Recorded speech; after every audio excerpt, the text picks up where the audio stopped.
Hello friend, my name is Raghav Singh and welcome to my channel physics signal of success. तो जैसा कि आप लोग जानते हैं कि फ़िज़िक्स की हम लोग की एक क्लास होगी जिसमें मैंने ट्रिग्नोमेट्री के बारे में बता रखा है। तो आज ये फिजिक्स की दूसरी क्लास है जिसमें हम लोग डिस्कस करने वाले हैं क्वाड्रेटिक इक्वेशन। तो अभी हम लोग बेसिक मैथ पढ़ रहे हैं। बेसिक मैथ मतलब उतनी मैथ हम लोग को सीख लेनी है जितना हम लोग को फिजिक्स में ज़रूरत पड़ेगी। तो अभी तो फिजिक्स इसमें स्टार्ट नहीं हुआ है, ठीक है। तो बेसिक मैथ्स का 4-5 लेक्चर होगा जिसमें हम लोग पूरी सारी चीज़ जितनी भी मैथ यूज होगी फिजिक्स में सारा कुछ कवर करने वाले हैं, ठीक है। तो वही लेक्चर अभी चल रहा है। तो काइनेमेटिक जब स्टार्ट होगा तो वहाँ से अपनी फिजिक्स स्टार्ट हो जाएगी। तो आज का जो चैप्टर है वो है क्वाड्रेटिक इक्वेशन। तो देर न करते हुए बात करते हैं क्वाड्रेटिक इक्वेशन पे, ठीक है। तो क्वाड्रेटिक इक्वेशन होता क्या है? क्वाड्रेटिक इक्वेशन क्या होता है? अगर मैं इक्वेशन की बात करूँ तो अगर इसकी जनरल फॉर्म लिखूँ, मैं क्वाड्रेटिक इक्वेशन की मैं अगर जनरल फॉर्म लिखूँ, अगर किसी क्वाड्रेटिक इक्वेशन की मैं अगर जनरल फॉर्म लिखता हूँ तो किस टाइप का होगा? ax² plus bx plus c is equal to 0। ये मेरा क्या है? क्वाड्रेटिक इक्वेशन है, ठीक है। तो इसी के बारे में हम लोग को पढ़ना है। तो क्वाड्रेटिक इक्वेशन जानने से पहले हम लोग पहले जान लेंगे पॉलिनोमियल। ये पॉलिनोमियल होता क्या है? पॉलिनोमियल, अगर किसी पॉलिनोमियल की बात करूं तो उसकी डिग्री कुछ भी हो सकती है। पॉलिनोमियल की डिग्री कुछ भी हो सकती है। तो अगर मैं पॉलिनोमियल का जनरल फॉर्म लिखूं तो मैं क्या लिख सकता हूं कि an x की power n plus an -1 x की power n-1 plus an-2 x की power n-2 plus up to a0। तो ये जनरल फॉर्म है किसी पॉलिनोमियल की। अब चाहे उसकी डिग्री कुछ भी हो। यहाँ पे जो n-1 n-2 ये क्या है? दैट इज़ n जो हाईएस्ट होगा, दैट इज़ अगर n की वैल्यू 3 है तो n की वैल्यू कितनी हो जाएगी? मान लो अगर n की वैल्यू अगर 5 है, फिर n-1 की वैल्यू कितनी हो जाएगी? 4। n-1 की वैल्यू कितनी हो जाएगी? 4। अगर मैं बात करूँ n-2 की वैल्यू बताओ कितनी हो जाएगी? तो n-2 की वैल्यू कितनी हो जाएगी? 3। अगर मैं बात करूँ ऐसे n-1 की वैल्यू कितनी हो जाएगी? तो कितनी हो जाएगी n-1 की? दैट इज़ 5 n है, 5 - 1 दैट इज़ सॉरी n-1 नहीं n-3। तो ये कितना हो जाएगा? n-2 हो गया, ठीक। ये 4 और ये कितना हो जाएगा? 3, ठीक।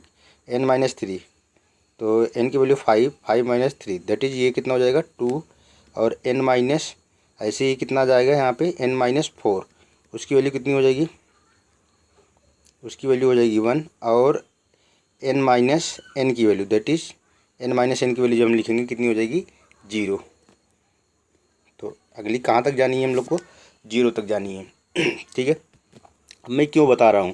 क्योंकि ये जो मैंने लिखा हुआ ना, ये पॉलिनोमियल लिखा है, पॉलिनोमियल की जनरल इक्वेशन लिखी है। तो पॉलिनोमियल हम लोग को जैसे लिखना अगर है कि कोई बोल दिया कि भाई हम लोगों को लिखना है क्या, जैसे अगर किसी ने बोल दिया कि भाई ये बताओ कि मुझे कोई पॉलिनोमियल लिखना है, ठीक है। अब पॉलिनोमियल कोई लिखना है तो क्या हो सकता है? तो यहाँ से मैंने जो लिखा हुआ है यहाँ पे a5 से लेके स्टार्ट करना है, ठीक है। अगर मान लो कोई बोल दिया कि पॉलिनोमियल ऐसा लिखो जिसकी डिग्री कितनी हो, हाईएस्ट डिग्री कितनी हो? 5 हो। तो मैं कहाँ से स्टार्ट करूँगा? मैं लिखूँगा ax की पावर 5 प्लस b, अब एक पावर कम करता जाऊँगा, bx की पावर 4 प्लस cx की power 3 plus dx² plus d के बाद में ex प्लस, अब तब तक जाना है जब तक वो 0 नहीं हो जाए। तो 0 हो जाएगा तो 1 बन जाएगा, दैट इज़ यहाँ पे क्या हो जाएगा? e के बाद कितना आता है? f। तो जो भी अगर पॉलिनोमियल जिसकी हाईएस्ट डिग्री 5 होगी वो इस फॉर्मेट में लिखा जाएगा। तो मैंने जनरल इक्वेशन लिखी थी तो इसलिए मैंने बता दिया। तो कुछ नहीं करना है, हाईएस्ट पावर से लिखना शुरू करना है, फिर उसके बाद में एक एक पावर कम करते हुए जाना है और लास्ट तक जाना है। तो ये क्या है? ये पॉलिनोमियल, वो पॉलिनोमियल जिसकी डिग्री कितनी है? 5 है, उसका एक क्या है? ये जनरल इक्वेशन है, जनरल इक्वेशन है। तो मैं इंट्रोडक्शन दे दिया कि भाई पॉलिनोमियल एक्चुअल में होता क्या है, पॉलिनोमियल की डिग्री कितनी हो सकती है। मान लो पॉलिनोमियल कोई है, उसकी डिग्री 100 है, तो पहले मैं फिर 100 लिखूँगा, एक्स पावर 100, फिर मैं क्या लिखूँगा, एक्स पावर 99। जैसे मान लो कोई बोल दिया कि भाई उस पॉलिनोमियल की इक्वेशन लिखो जिसकी डिग्री कितनी है, 100 है। तो डिग्री क्या होती है, जो उस पॉलिनोमियल की सबसे हाईएस्ट पावर होती है। डिग्री क्या होती है, किसी पॉलिनोमियल की सबसे हाईएस्ट पावर होती है। तो मैं कहाँ से स्टार्ट करूँगा, यहाँ से लिखूँगा ए एक्स की पावर कितना, 100, फिर क्या लिखूँगा बी एक्स की पावर कितना, 99, फिर ऐसे लिखूँगा सी एक्स की पावर कितना, 98, फिर अप टू कहाँ तक, तब तक लिखूँगा जब तक एक कांस्टेंट नहीं आ जाए। यहाँ पे एक चीज़ याद रखना कि भाई A B C D E F ये सारे क्या हैं, ये एक कांस्टेंट हैं। ए बी सी डी ये जितने भी सारे हैं, मतलब एक्स के साथ में जो मल्टीप्लाई हुआ है वो सारे क्या हैं, कांस्टेंट हैं। ठीक है ना। तो बात ये तो मैंने ये इंट्रोडक्शन मैंने दी है कि पॉलिनोमियल होती क्या है। ठीक है, तो बात पॉलिनोमियल की नहीं करनी है, बात हमको करनी है किसके बारे में, क्वाड्रेटिक के बारे में। किसके बारे में बात करनी है भाई, क्वाड्रेटिक के बारे में। ठीक है ना। अब क्वाड्रेटिक होता क्या है, इसी के बारे में सारा कुछ हम चर्चा करेंगे। ठीक है, तो जनरल इक्वेशन मैंने बता ही दिया क्वाड्रेटिक क्या होता क्या है। तो मैं अगर कोई मुझे बोल दे कि भाई वो पॉलिनोमियल लिखो जिसकी डिग्री कितनी हो, 2 हो, तो वही क्या होता है, उसी को हम लोग बोलते हैं क्वाड्रेटिक पॉलिनोमियल। Quadratic polynomial. अब क्वाड्रेटिक पॉलिनोमियल का मतलब क्या हुआ है, अब पहले तो ये समझ लेना है, यहाँ से मैं लिखूँगा क्या कि क्वाड्रेटिक पॉलिनोमियल लिखूँगा जब मैं, तो मैं क्या लिखूँगा भाई, यहाँ से मैं लिखूँगा F X is equal to A x square plus B x plus C. अब ये क्या हो गया, ये एक क्वाड्रेटिक पॉलिनोमियल हो गया। अब क्वाड्रेटिक का मतलब कितना होता है, हाईएस्ट डिग्री कितनी होगी, हाईएस्ट डिग्री कितनी होनी चाहिए, 2। हाईएस्ट डिग्री कितनी होनी चाहिए, 2। डिग्री क्या होता है, किसी भी पॉलिनोमियल में एक्स का जो सबसे हाईएस्ट पावर होता है उसी को हम लोग क्या बोलते हैं, डिग्री बोलते हैं। ठीक है ना। अब मैंने यहाँ एफ एक्स जो लिखा हुआ है एक्चुअल में ये फंक्शन है, आगे हम लोग बात करेंगे फंक्शन के बारे में जब हम लोग ग्राफ पढ़ रहे होंगे। तो अभी थोड़ा सा मैं आइडिया दे देता हूँ फंक्शन होता क्या है। फंक्शन का मतलब होता है कि हम कोई इनपुट देंगे तो आउटपुट ऑटोमेटिक निकल के आएगा। एग्जाम्पल के लिए अगर मैं बात करूँ, यहाँ पे मैं लिख रहा हूँ कि मेरे पास में y is equal to X plus 1 है। ठीक है, ये एक लीनियर इक्वेशन है, अभी बात हम लोग करेंगे। ठीक है, तो y is equal to X plus 1 है। पहले तो मैं बता देता हूँ, अब इसका मतलब है जब मैं x की वैल्यू यहाँ पे पुट करूँगा तब y की एक अलग वैल्यू निकल के आएगी। जब मैं x की वैल्यू यहाँ पे पुट करूँगा तो y की एक अपनी वैल्यू आएगी।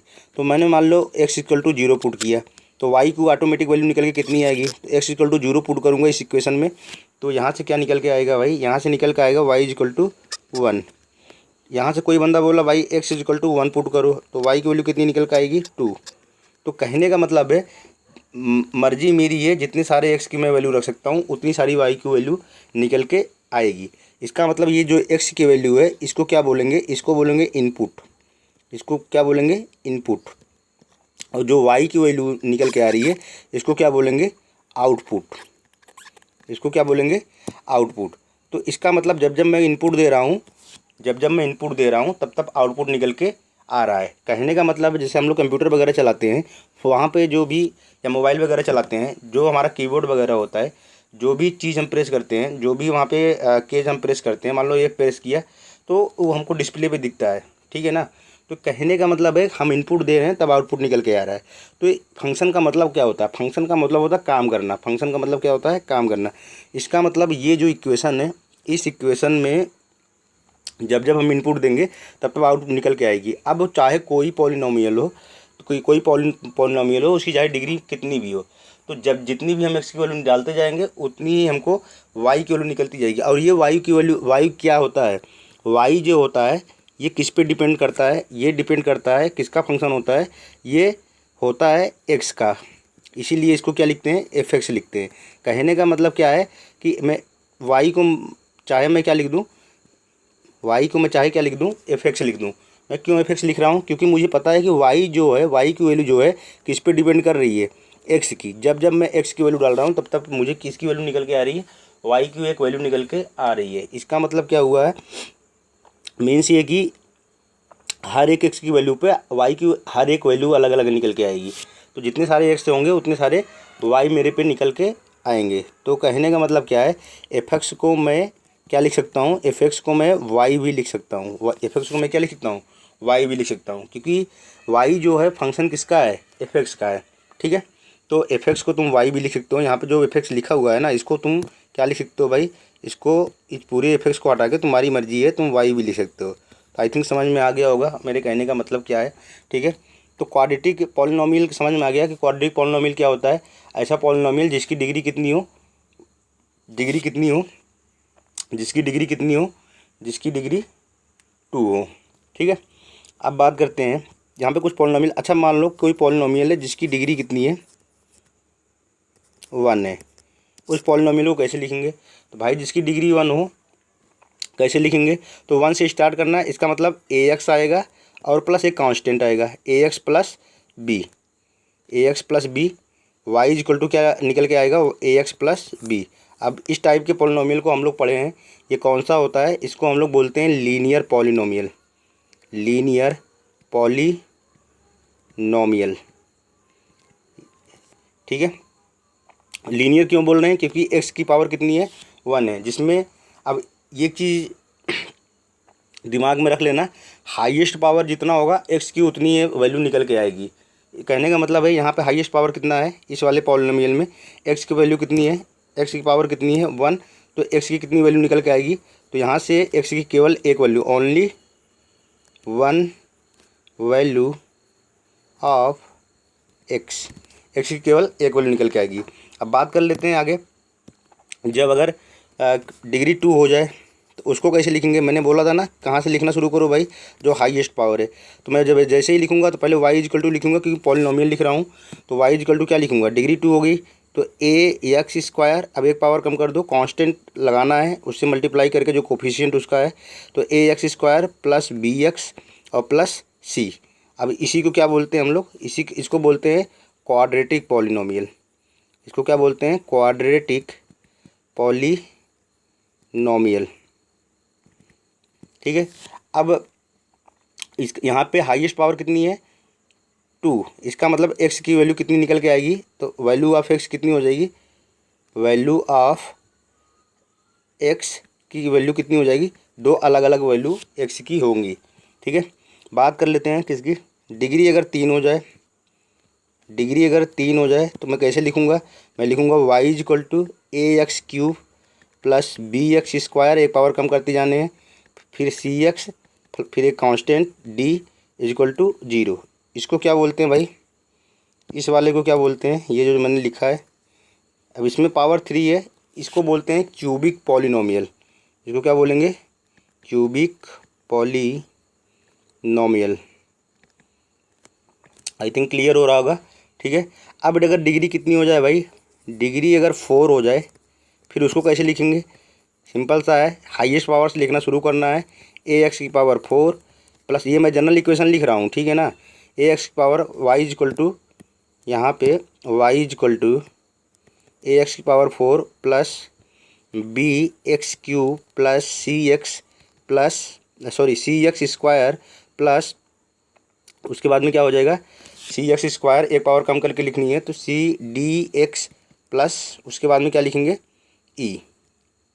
ये क्या हो गया, ये बाई क्वाड्रेटिक का। ऐसे हम 5 का लिख सकते हैं, 6 का लिख सकते हैं, तो सब की ज़रूरत नहीं पड़ेगी, बस क्यूबिक और क्वाड्रेटिक और लीनियर, यही 3 इक्वेशन मेनली होते हैं जो जनरली यूज होते हैं, ज़्यादा हाईएस्ट पावर यूज नहीं होता है फिजिक्स में। ठीक है ना, तो ये कौन सा हुआ, इसको क्या बोलेंगे, अब क्वाड्रेटिक में 2 आता था, इसको तो क्या बोलेंगे, इसको बोलेंगे by quadratic, by quadratic polynomial.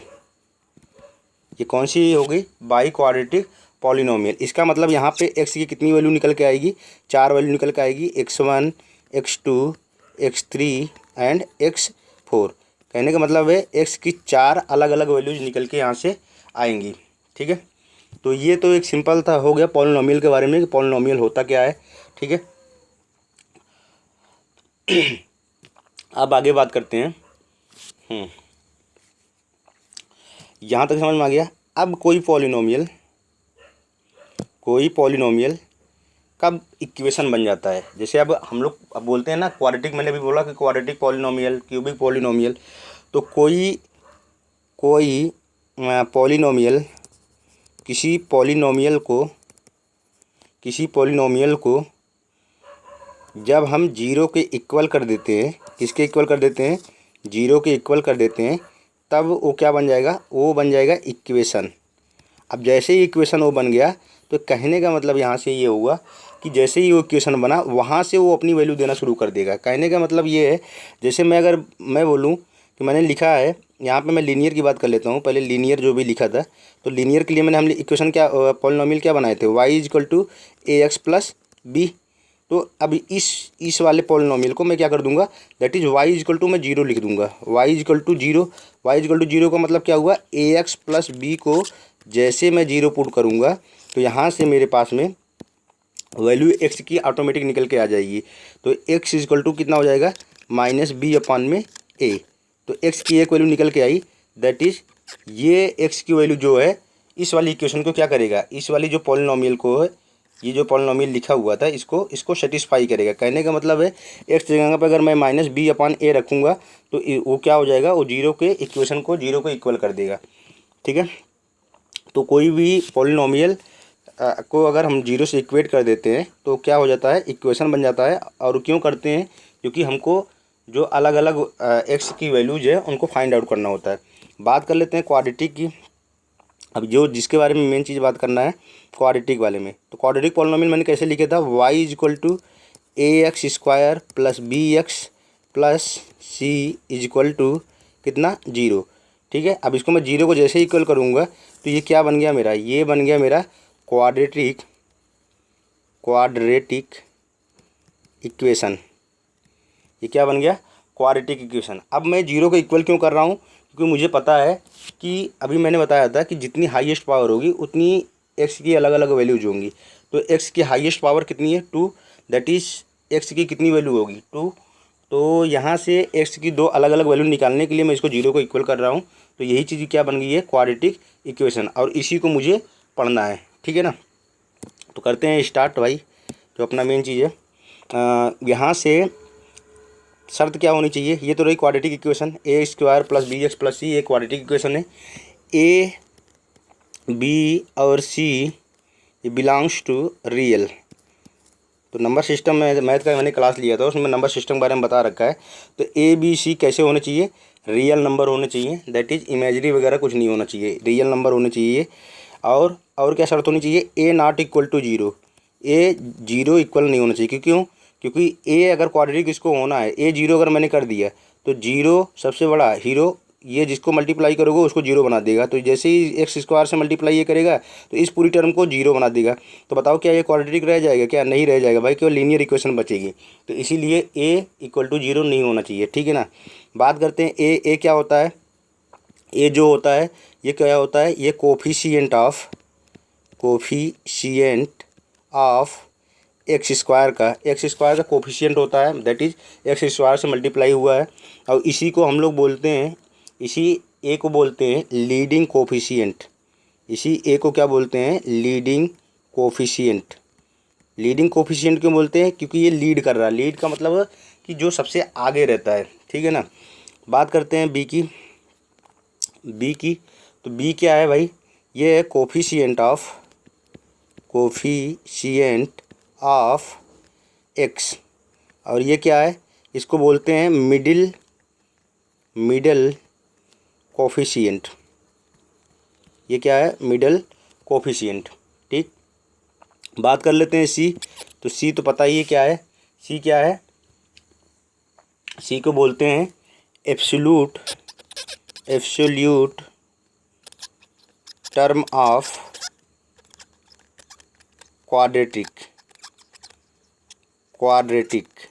और इसी को एक नाम और दे देते हैं, इसी को हम लोग बोलते हैं कांस्टेंट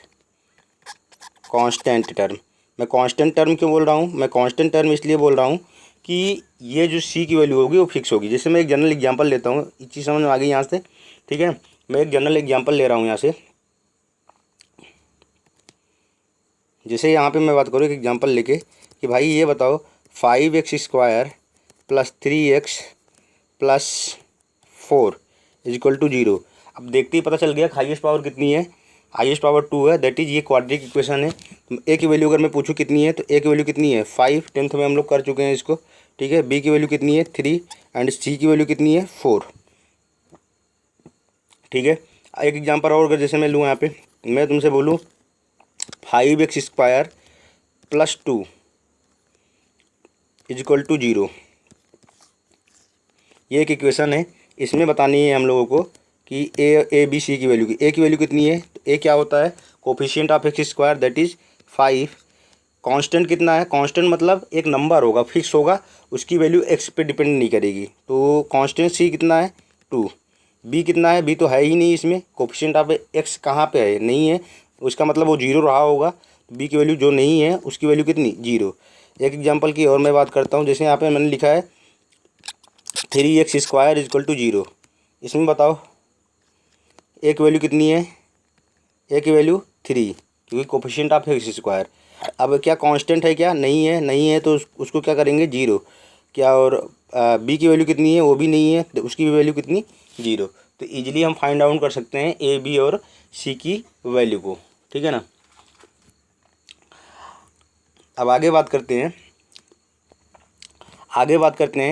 कि भाई अगर कोई क्वाड्रेटिक इक्वेशन है, तो मैंने बता रखा है भाई हाईएस्ट पावर जितनी होगी एक्स की उतनी वैल्यूज होंगी। दैट इज़ अगर मैं यहाँ पे जनरल इक्वेशन लिखूँ तो मैं क्या लिखूँगा, ax² + bx + c = 0। मैं 0 के इक्वल क्यों कर रहा हूँ, क्योंकि मुझे वो वैल्यूज निकालनी है जो x की अलग अलग हैं। दैट इज़ अगर मैं मान लेता हूँ एक वैल्यूज कितनी है अल्फ़ा, एक वैल्यू बीटा, तो अल्फ़ा और बीटा क्या है, अल्फ़ा बीटा क्या है कि एक्स की, एक तो एक्स की वैल्यू कितनी हो जाएगी x = अल्फ़ा, और एक क्या हो जाएगा x = बीटा, x = बीटा। इसका मतलब x = अल्फ़ा, x = बीटा इस इक्वेशन के सॉल्यूशन है।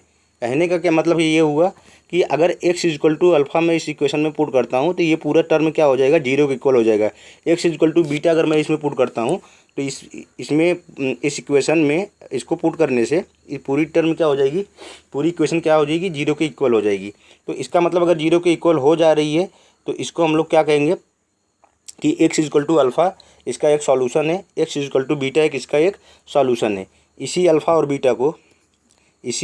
बीटा को हम लोग क्या बोलते हैं, क्योंकि ये वैल्यूज रखने पे ये इक्वेशन को सेटिस्फाई कर रहा है। सेटिस्फाई करने का मतलब वैल्यूज रखने पर 0 के इक्वल हो रहा है। तो इसका मतलब ये हुआ कि ये अल्फ़ा और बीटा इसके क्या है, इसी को हम लोग बोलते हैं ये रूट्स हैं। ये क्या है, roots of quadratic equation, roots of quadratic equation, roots of quadratic equation बोल लो, ठीक है। या इसी को हम लोग बोल सकते हैं कि zeros of equation, zeros of equation, zeros of quadratic equation. Zeros of quadratic equation क्यों बोल रहे हैं, क्योंकि ये वैल्यू रखने पर इक्वेशन क्या हो जा रही है 0 हो जा रही है। इसी को हम लोग बोलते हैं solution of equation, solutions of equation. आई बात समझ। तो यहाँ से ये चीज़ समझ में आ गया कि अगर कोई हाईएस्ट पावर जितनी है उतने उसके रूट होंगे, या उतने उसके जीरोज होंगे, या उतने उसके सॉल्यूशंस होंगे, ठीक है। तो अब इसी को हम लोग को फाइंड आउट करना है। अच्छा, मैं अगर अल्फ़ा बीटा मेरे इसके इक्वेशन है तो मैं तो ये भी तो लिख सकता हूँ भाई, अगर x = अल्फ़ा एक सॉल्यूशन है, x = बीटा इसका एक सॉल्यूशन है, तो यहीं से इसको देख लो कि मैं तो इसको भी लिख सकता हूँ। इसका मतलब x = अगर अल्फ़ा है तो यहाँ से इसको मैं थोड़ा सा सिंप्लीफाई करके लिखूँ तो मैं इसको लिख सकता हूँ x - अल्फ़ा। भाई इधर ले लो x - अल्फ़ा = 0, और ये क्या हो जाएगा x - बीटा = 0, ठीक है। इसको अल्फ़ा को इधर ले लिया तो x - अल्फ़ा = 0, x - बीटा = 0। तो यहाँ से मुझे क्या समझ में आ गया, यहाँ से मुझे समझ में आ गया कि इन दोनों का जब मैं मल्टीप्लाई होऊंगा तो बिल्कुल यही इक्वेशन बननी चाहिए। तो करके देख लेते हैं। यहाँ से इसका मतलब x - alpha multiply with x - beta = 0। इसका मतलब इसको जब मैं सॉल्व करूँगा तो बिल्कुल यही वाली इक्वेशन बननी चाहिए। तो सॉल्व करके देख लेते हैं भाई, करते हैं इसको। तो क्या लिखा हुआ है ये, x का मल्टीप्लाई x में करोगे एक्स का मल्टीप्लाई एक्स में करोगे तो ये क्या बन जाएगा, एक्स स्क्वायर, ठीक है। फिर एक्स का मल्टीप्लाई माइनस बीटा में, माइनस बीटा एक्स और माइनस अल्फ़ा एक्स और plus alpha beta is equal to 0, ठीक है। इसको थोड़ा और सिंप्लीफाई करते हैं, इसको और सिंप्लीफाई करते हैं तो यहाँ से बन गया X square minus alpha plus beta, X common ले लिया इसमें से, और plus alpha beta is equal to 0। अब मुझे ये बताओ ये वाली इक्वेशन तुम्हारी कैसे बनी, जो रूट तुमने जो दो निकाले थे अल्फ़ा और बीटा, वहाँ से उसको मल्टीप्लाई मैंने किया, एक्स माइनस अल्फ़ा एक सॉल्यूशन है, x minus beta equal to 0, दोनों को मल्टीप्लाई किया, सेम टू सेम वही इक्वेशन बननी चाहिए थी। तो बिल्कुल अब बननी चाहिए थी। अब यहाँ से मुझे कंपेयर करके बता सकते हो कि भाई, मैं एक लिख देता हूँ इसको अच्छे से।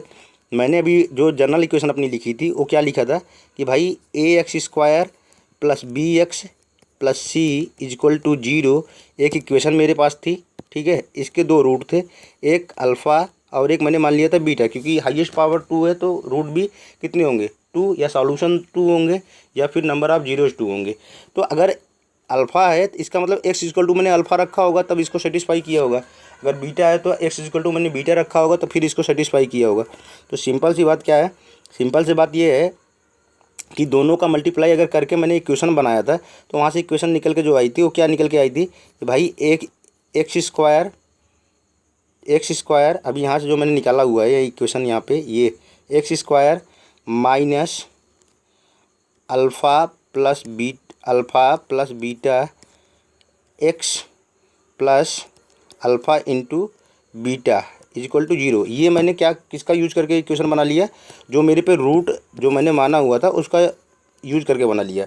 तो ये बताओ दोनों का अगर मैं कंपैरिजन करता हूँ तो जो अपनी ओरिजिनल इक्वेशन थी उसको इस टाइप में बनाना पड़ेगा। उस टाइप में बनाने के लिए एक्स स्क्वायर का कोफिशिएंट कितना रहना चाहिए, 1 रहना चाहिए। तो यहाँ पे नहीं है, इसका मतलब सब में मैं ए का डिवाइड कर दूँ, तो इस वाली इक्वेशन में मैं ए का डिवाइड करता हूँ तो ये मेरा क्या बन जाएगा, एक्स स्क्वायर प्लस ये बन जाएगा बी अपान ए, सब में ए का डिवाइड कर रहा हूँ एक्स, और ये सी अपान में ए इज इक्वल टू कितना बन जाएगा, 0। अब मैं कंपेयर कर सकता हूँ दोनों इक्वेशन को, क्योंकि अब एक्स स्क्वायर का कोफिशिएंट दोनों में सेम हो गया है। तो यहाँ से ये दोनों तो सेम दिख रहे हैं, ठीक है, यहाँ से ये दोनों तो सेम दिख रहे हैं। अब इसमें से मैं क्या करूँगा, मैं देखो अल्फ़ा प्लस बीटा अगर मैं कंपेयर दोनों इक्वेशन करूँ तो अल्फ़ा प्लस बीटा की वैल्यू कितनी आ रही है, यहाँ पे अल्फ़ा प्लस बीटा की वैल्यू आ रही है निकल के, alpha plus beta is equal to निकल के आ रहा है माइनस बी अपान में ए। और यहाँ से अल्फ़ा इंटू बीटा की बात करूँ तो उसकी वैल्यू कितनी निकल के आ रही है, सी अपान में ये। तो अल्फ़ा क्या था, एक रूट था इक्वेशन का, और बीटा क्या था, दूसरा रूट था इक्वेशन का। That is alpha plus beta क्या है, sum of root, and alpha into beta क्या है, प्रोडक्ट ऑफ रूट। तो यहाँ से इजीली मैं फाइंड आउट कर सकता हूँ कि भाई अगर सम ऑफ रूट मुझे निकालना हुआ है किसी इक्वेशन का तो sum of root that is alpha plus beta is equal to कितना, माइनस बी अपान ए। और अगर प्रोडक्ट ऑफ रूट किसी क्वाड्रेटिक का निकालना है, प्रोडक्ट ऑफ रूट किसी क्वाड्रेटिक का निकालना है that is alpha into beta, वो कितना होगा, सी अपान ए। और कैसे आया ये इजीली पता चल गया भाई, क्या किया है मैंने, जो रूट था उससे एक नया इक्वेशन फॉर्म किया, ठीक है। फिर जो मेरी ओरिजिनल इक्वेशन थी उससे मैंने उसको कंपेयर किया, वहाँ से मुझे सम ऑफ रूट और प्रोडक्ट ऑफ रूट पता चल गए, ठीक है ना। अब बात करते हैं, तो अगर कोई इस यहाँ से 2-3 चीज़ निकल के सामने आ रही है। क्या निकल के आ रही है कि अगर कोई पे मेरे पास में कोई इक्वेशन दे रखी है, मेरे पास में कोई इक्वेशन दे रखी है तो मैं वहाँ से इजीली क्या बना सकता हूँ, उसके रूट के सम पता कर सकता हूँ। That is a x square plus B x plus C is equal to 0 कोई इक्वेशन दे रखी है तो यहाँ से मैं क्या कर सकता हूँ कि अल्फ़ा इंटू बीटा अगर उसके रूट हैं तो मैं वहाँ से क्या कर सकता हूँ, मैं उसके सम निकाल सकता हूँ। सम ऑफ रूट वो क्या हो जाएगा, माइनस बी अपान में ए, और मैं उस दोनों रूट का प्रोडक्ट भी निकाल सकता हूँ। That is alpha into beta is equal to कितना, सी अपान में ए। ओके, और क्या कर सकता हूँ मैं यहाँ से, ये पहला पॉइंट हो गया कि अगर कोई इक्वेशन दे रखी है तो सम ऑफ रूट किसी क्वाड्रेटिक का मैं निकाल सकता हूँ और प्रोडक्ट ऑफ रूट किसी क्वाड्रेटिक का निकाल सकता हूँ। दूसरी चीज़ मैं क्या पता कर सकता हूँ कि मेरे पास में अगर रूट दिए हुए हैं, मान लो 2 रूट दिए हुए हैं, अल्फ़ा इंटू बीटा किसी इक्वेशन के रूट दे रखे हैं और उसने बोल रखा है कि भाई बताओ कि वो क्वाड्रेटिक इक्वेशन क्या होगी, उस क्वाड्रेटिक इक्वेशन क्या होगी। तो मैं ईजिली पता कर सकता हूँ कि क्वाड्रेटिक इक्वेशन क्या होगी। कैसे, अभी जो मैंने यहाँ पे बना रखा है ना, alpha into beta alpha minus beta करके प्रोडक्ट, दोनों का प्रोडक्ट यूज करके ये वाला यहाँ से मैं बना सकता हूँ कि भाई वो क्या होगी, तो क्या होगी, that is x square minus alpha plus beta x plus alpha into beta is equal to 0। तो अगर कोई रूट दिए हुए हैं तो क्वाड्रेटिक इक्वेशन में आराम से लिख सकता हूँ। आई थिंक क्लियर हो गई होगी सारी चीज़ें, ठीक है। अब हम किस क्वेश्चन करके देख लेते हैं तो इजीली समझ में आ जाएगा, ठीक है ना। जैसे यहाँ पे एक क्वेश्चन है, ठीक है, एक क्वेश्चन है मेरे पे 5x square plus 3x plus 5 is equal to 0, एक इक्वेशन है। अब यहाँ से बोल रहा है कि भाई सम ऑफ रूट बताओ कि सम ऑफ रूट क्या होगा। तो एक रूट मान लिया क्या होगा, एक रूट मैंने मान लिया अल्फ़ा है, एक रूट क्या है, बीटा है। तो अल्फ़ा प्लस बीटा क्या होगा, अभी तो बताया था क्या होता है alpha plus beta, minus b upon में ए, माइनस बी अपान में ए। तो यहाँ से पता करेंगे माइनस बी, बी की वैल्यू कितनी है 3, दैट इज़ -3, और ए की वैल्यू कितनी है 5। तो alpha plus beta sum of root कितना होगा, -3 अपान में 5। अब बात करें प्रोडक्ट ऑफ रूट की, प्रोडक्ट ऑफ रूट क्या होता है, सी अपान में ए, दैट इज़ सी की वैल्यू कितनी है 5 एंड ए की वैल्यू कितनी है 5, 5 upon 5 that is 1। Product of root कितना होगा 1, ठीक है। यहाँ से एक क्वेश्चन और करते हैं। यहाँ पे एक क्वेश्चन करते हैं कि अल्फ़ा इज इक्वल टू 2 दिया है और बीटा इज इक्वल टू 1 दिया है। तो बोल रहा है कि ये पता करो कि क्वाड्रेटिक इक्वेशन क्या होगी। तो अभी तो पढ़ के आए हैं भाई कि अगर कोई रूट दिया हो तो एक्स स्क्वायर लिखते हैं minus alpha plus beta x plus alpha into beta is equal to 0, ठीक है। X square minus alpha plus beta that is 2 1, कितना हो जाएगा ये -3x और प्लस इसका मल्टीप्लाई करेंगे तो 3 इज इक्वल टू 0। ये मेरी इक्वेशन रही होगी, ठीक है। तो अगर रूट हमारे पास में दिए हैं तो हम लोग इक्वेशन बना सकते हैं। अगर तुम लोग ये भूल भी जाओ तो वैसे भी निकाल सकते हो भाई। ये तो अगर अल्फ़ा इज इक्वल टू 2 दिया है, अगर मान लो तुमको ये वाला इक्वेशन जो है उसका फॉर्मेटिंग याद नहीं है, that is x square minus alpha plus beta x plus alpha beta, ये याद नहीं है, ठीक है। फिर क्या करोगे, दो रूट दिए हैं 2 और 1 दिया है, अब बोल रहा है कि भाई इक्वेशन फॉर्म करो। तो कुछ नहीं, सीधी सी बात है, अल्फ़ा जो दिया है अल्फ़ा इक्वल टू 2 ये एक्स की ना वैल्यू होगी भाई, और बीटा इक्वल टू 1 जो है ये दूसरे एक्स की वैल्यू होगी, that is x equal to एक बार कितना दिया है, एक्स इक्वल टू कितना दिया है 2 दिया है और एक्स इक्वल टू क्या दिया है 1। अब मुझे इक्वेशन फाइंड आउट करनी है। तो सीधी सी बात है, एक्स माइनस 2 एक रहा होगा इक्वल टू 0, एक रहा होगा और दूसरा कितना रहा होगा एक्स माइनस 1 इक्वल टू 0। यही तो मैंने किया था जब निकाल रहा था मैं इस इक्वेशन को। तो इसका मतलब एक्स माइनस 2 का मल्टीप्लाई किससे कर दो, एक्स माइनस 2 का मल्टीप्लाई एक्स माइनस 1 से कर दो, इधर का इधर से मल्टीप्लाई कर दो इक्वल टू 0। तो ये इक्वेशन जो बन के आएगी बिल्कुल यही बन के आएगी, देख लेना करके, ठीक है। तो अगर नहीं भी पता है तो तब भी हम इजीली पता कर सकते हैं, ठीक है। अब बात करते हैं कि कोई क्वाड्रेटिक इक्वेशन है उसको हम सॉल्व कितने तरीके से कर सकते हैं, ठीक है ना। तो यहाँ पे लिखते हैं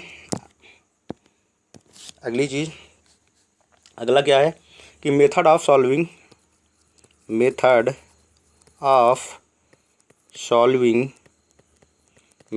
सॉल्विंग क्वाड्रेटिक इक्वेशन।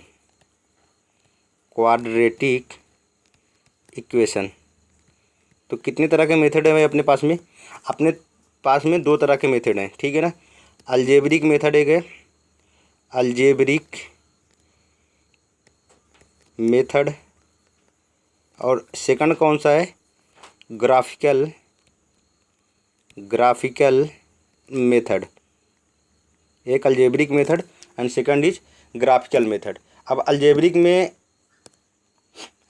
में कई सारे तरीके हैं, ठीक है ना। तो हम लोग 10th में जो पढ़ चुके हैं, फैक्टराइजेशन सबको आता है, सबको पता होगा फैक्टराइजेशन, एक तो है फैक्टराइजेशन मेथड, ठीक है। सेकंड क्या है कि क्रॉस मल्टीप्लिकेशन मेथड, और एक क्या है फैक्टराइजेशन कर सकते हैं, क्रॉस मल्टीप्लिकेशन कर सकते हैं, और क्या कर सकते हैं भाई, अगला है परफेक्ट स्क्वायर मेथड। कोई क्वाड्रेटिक स्क्वायर है उसका परफेक्ट स्क्वायर बना देंगे, तो परफेक्ट स्क्वायर मेथड, ठीक। और चौथा क्या है, अगर कोई तरीका नहीं लग रहा है तो उसको हम लोग बोलते हैं वीटा थ्योरम, ठीक है। अब ग्राफिकल मेथड ये इसमें बात करेंगे, पहले अलजेब्रिक मेथड देख लेते हैं, ठीक है। पहला के कौन सा देख लेते हैं, अलजेब्रिक मेथड।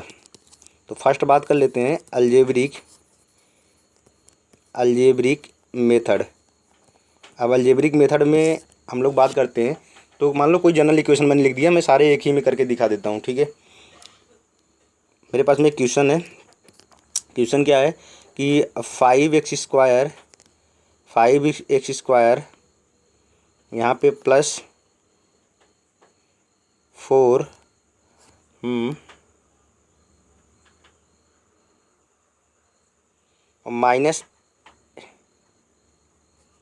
माइनस 8x, यहाँ पे +4 नहीं है, यहाँ पे -4 है, ठीक है। ये एक इक्वेशन है -4 = 0। ये एक क्वाड्रेटिक इक्वेशन है, ठीक है। अब इस क्वाड्रेटिक इक्वेशन को अलग अलग तरीके से हम लोग सॉल्व करेंगे, ठीक है ना। तो फैक्टराइजेशन मेथड सबको पता है। तो पहला मेथड देख लेते हैं, कौन सा? फैक्टराइजेशन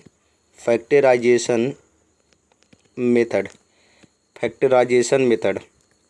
इसमें क्या करेंगे हम लोग, जो भी क्वाड्रेटिक इक्वेशन दिया है उसकी क्या करेंगे, फैक्टर करेंगे, फिर इजीली उसके रूट्स फाइंड आउट कर लेंगे, ठीक है। तो करते हैं, फैक्टर करते हैं। तो फैक्टर में करने से पहले क्या करते हैं, कौन सा तरीका अपनाते हैं? तो भाई यहाँ पे जो इक्वेशन लिख रखी है, तो कौन सी इक्वेशन लिख रखी है? ये है 5x² माइनस 8x माइनस 4 = 0। तो फैक्टर करना मैं बता दे रहा हूँ। यहाँ पे जो लिखा है x² का कोफिशिएंट उसको लिखो, ठीक है। मल्टीप्लाई जो कांस्टेंट है उसको लिखो, विद साइन लिखना है, दैट इज़ -4 लिखना है, ठीक है। अब दोनों का मल्टीप्लाई करो, कितना आ गया? -20, ठीक है। अब जो बीच वाला लिखा गया है इसी का सारा खेल है, इसमें जो बीच वाला लिखा गया है इसी का खेल है। दैट इज़ मुझे ऐसा फैक्टर ढूंढना है, मल्टीप्लाई करने पे कितना आए, मल्टीप्लाई करने पे -20 आए, ठीक है। और उसको सब्ट्रैक्ट या ऐड करने पे, दैट इज़ जोड़ने या घटाने पे कितना आए, -8। मतलब मल्टीप्लाई में करूँ तो मेरे पास में -20 आना चाहिए, और माइनस जोड़ने या घटाने पे कितना आना चाहिए, -8। तो भाई अगर तुम्हारा दिमाग एकदम से जीरो है ना, तब भी तुम इस क्वेश्चन को, फैक्टराइजेशन मेथड को कर सकते हो, ठीक है ना। कैसे कर सकते हो देख लो। जो मल्टीप्लाई करने पाया है ना -20, ठीक है, उसका एलसीएम ले लो, ठीक है। तो 20 का, अब एलसीएम लेना तो आता है भाई, तो 20 का अगर मैं लेता हूँ यहाँ पे एलसीएम, तो क्या हो जाएगा, 2 10, फिर कितना आ जाएगा, 2 5 जा, फिर मतलब एलसीएम का मतलब क्या होता है, तब तक उसको काटना है जब तक नीचे 1 नहीं आ जाता है। तो 2 2 4 और कितना आ गया, 5, ठीक है। अब मल्टीप्लाई करने पे कितना आना चाहिए, -20, और जोड़ने घटाने पे -8 आना चाहिए। कर लेते हैं, पहले इस 2 को रोक लेते हैं, ठीक है। इस 2 को क्या कर लेते हैं, रोक लेते हैं। 2 को रोक लो, तो 2 यहाँ पे रुका, तो 5 2 जा 10, 10 तो ये बन जाएगा, 10 और 2 बन गया। तो देखो आ गया ना भाई, 10 और 2 आ गया। तो 10 में से 2 निकाल दोगे तो 8 तो आ जाएगा तुम्हारे पास में। तो लिख लेते हैं, और यहाँ पे लिखूँगा, जैसे ही मैं क्या लिखूँगा, 5x²। अब इसको तोड़ना है मुझे, -8x को तोड़ना है। मुझे पता है कि फैक्टर कितना आ गया, 10 आ गया और 2 आ गया, 10 2 जा 20। तो भाई अब बता दो, 10 और 2 जो दोनों हैं, इसमें मैं पहले किसको लिखूं? जो बड़ा होगा माइनस साइन लगाऊंगा उसके सामने, ताकि मेरे पास में माइनस में बचे, दैट इज़ -10x। और फिर कितना बचेगा यहाँ पे, माइनस और प्लस 2x और -4 = 0। अब यहाँ से कामन ले लो, कितना, 5x कामन लोगे तो यहाँ कितना बचेगा, x - 2, और यहाँ से +2 कामन ले लिए तो कितना बचेगा, x - 2 = 0। तो x - 2 यहाँ पे और 5x + 2 यहाँ पे, ठीक है। तो यहाँ पे देखो x की 2 वैल्यू निकल के आ रही है। एक बार मेरे पे क्या निकल के आ रहा है, x - 2 और 5x + 2 = 0 निकल के आ रहा है। तो यहाँ से मेरे पास में क्या निकल के आ रहा है कि यह जब x - 2 = 0 होगा तो x की एक वैल्यू निकल के आएगी, कितनी, x = 2। और जब 5x + 2 = ये 0 होगा तो मेरे पास में x की वैल्यू कितनी निकल के आएगी, -2/5। तो क्वाड्रेटिक इक्वेशन थी, 2 वैल्यू आना चाहिए था, बिल्कुल 2 वैल्यू आ रही है भाई। एक वैल्यू कितनी निकल के आ रही है, x = 2, और दूसरी कितनी निकल के आ रही है, -2/5, ठीक है। अगला